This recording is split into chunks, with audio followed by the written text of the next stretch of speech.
நீலகிரி மாவட்டத்தில் ஆண்டுதோறும் November, December, ஜனவரி ஆகிய 3 மாதங்கள் குளிர்கால சீசன் ஆகும். ஆனால் நடப்பு சீசனில் தொடர்ந்து மழை பெய்ததால் குளிர்கால சீசன் தாமதமாகி இதமான காலநிலை நிலவி வந்தது. இந்நிலையில் கடந்த சில நாட்களாக பனி அதிகரிக்க தொடங்கியதன் தொடர்ச்சியாக உதகையில் இன்று அதிகாலை கடும் உறைபனி நிலவியது. நேற்று மாலை முதலே கடும் குளிர் நிலவி வந்த சூழலில் இன்று காலை தலைக்குந்தா, காந்தல் பகுதிகளில் குறைந்தபட்ச வெப்பநிலை 0 டிகிரி செல்சியஸாக பதிவானது. புல்வெளிகள் மற்றும் வாகனங்கள் மீது வெள்ளை கம்பளம் போர்த்தியது போல உறைபனி படிந்து குட்டி காஷ்மீரை போல காட்சியளித்தது.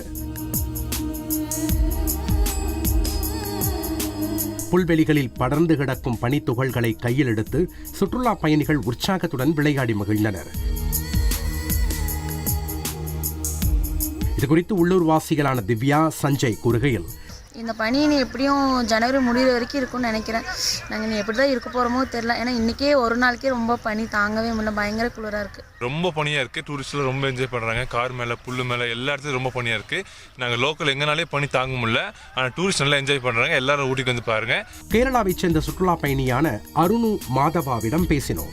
அவ்வளோ குளிர் பார்க்குறதுக்கு அவ்வளோ அழகுதான். இந்த லைட்டில், குளிரில் நம்ம எல்லாரும் பார்க்க வேண்டிய விஷயந்தான் இது.